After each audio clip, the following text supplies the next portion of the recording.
To circle back around, Emu, what is your thoughts on mukbang content from a health perspective, from a medical perspective? I was gonna say, like, from a cultural perspective, or either. I mean, how does it relate to what you are an expert in? The cultural perspective, like, I know it came from Korea, right? In South Korea, and then I asked some people in mainland China what they thought about it. They're mixed. So some people say they really love it. Some people are like, oh God, you're like, disgusting or whatever.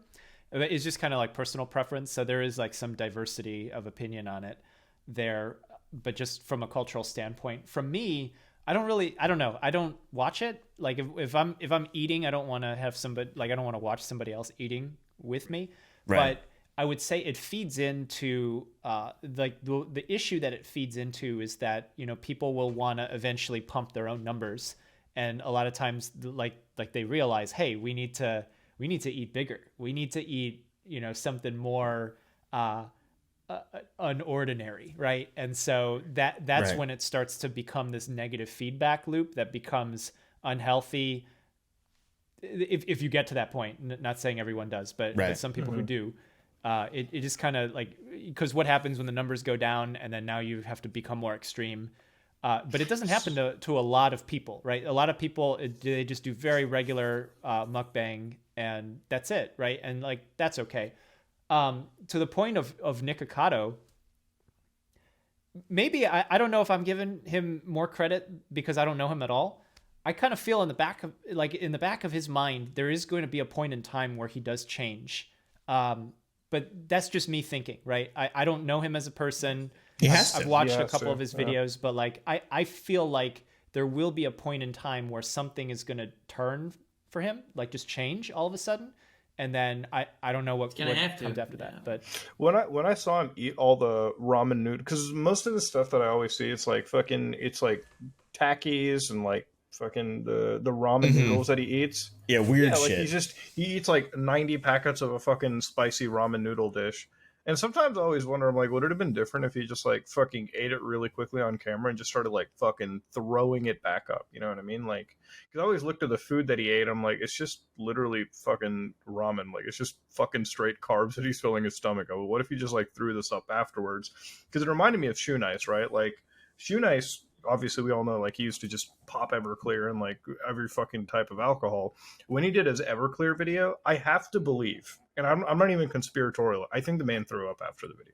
I don't think it's physically, like, is it even physically possible to not just die from alcohol poisoning if you drink a liter of 95% grain alcohol? 95% alcohol. I'm like, you have to throw up, otherwise what the fuck is your liver gonna go through? Unless you have like a liver that works 4 times more effectively than the average person, which I don't think that's really possible. No, I don't think so either. So it's like, and like alcohol reductase or whatever the enzyme in your fucking blood is. Well, I think he'd have to like, I think he'd have to throw up like that amount of alcohol. Like, it's too much for anybody, you know, like, and even if he's a bigger guy, that still doesn't, you know, derive from the fact that like, that's still 95. That's straight fucking alcohol. That's 190 proof ethanol you're drinking in.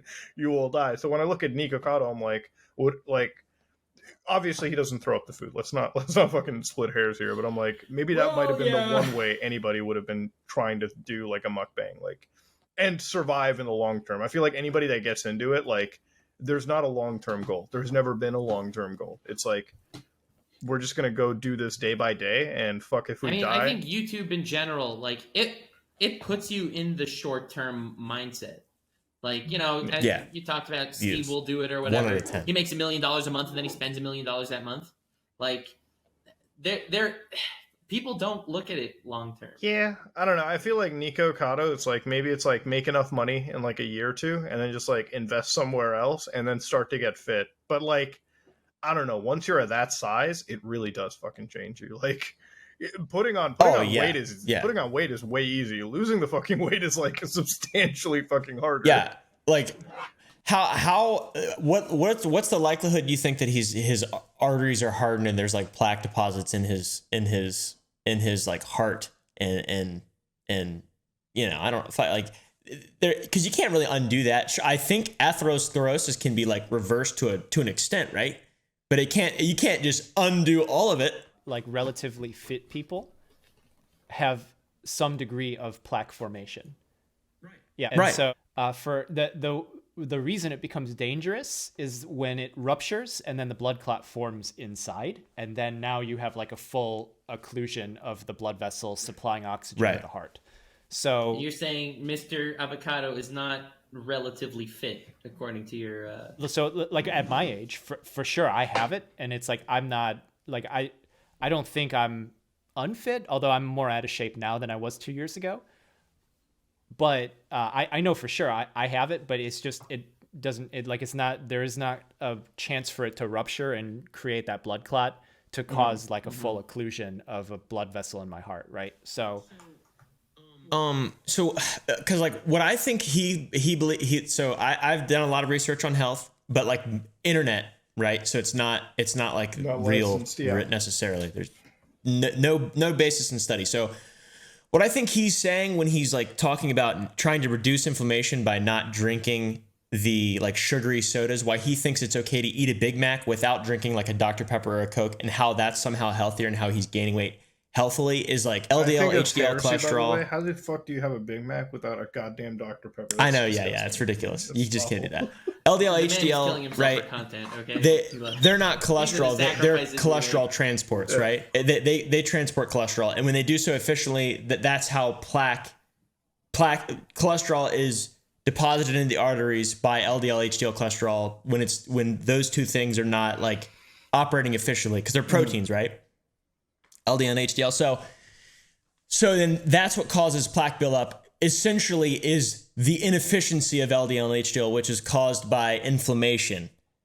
That's like something that seems to be a pretty consistent, like your keto type people. That's why they say it's fine to eat so much saturated fat. It's not going to cause plaque in your arteries, because if you don't have any inflammation from eating things that cause inflammation and drinking sugar and things like that, then it doesn't matter how much cholesterol you eat, because your body's not gonna, you're not gonna be operating it efficiently.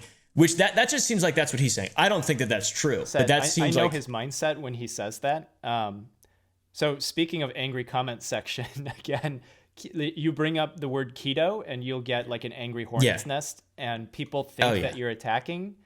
Like, at least for me, they think I'm attacking it. And it's like, if you watch like my old fat loss videos, like I've been living a form of keto for like 20 years. Some years more sincerely than others, but it, like when they attack me for it, I'm just like, guys, what are you talking about? So we're on the same side. Right? And so the idea that he's coming from is that he's just trying to eliminate like those like sugars that spike insulin really quick. So he's trying to have more complex carbohydrates, and that's his rationale for it. I mean, at those calorie levels, I'll be honest, like you might be lowering the impact a little bit, but maybe not by that much. Yeah, like it might not be like a fucking Tsar Bomba attack, but it's still a pretty bad nuke to hit. Still gonna be a nuke. You may be jumping off the Empire State Building, but at least you're wearing a helmet. Yeah, exactly. Yeah.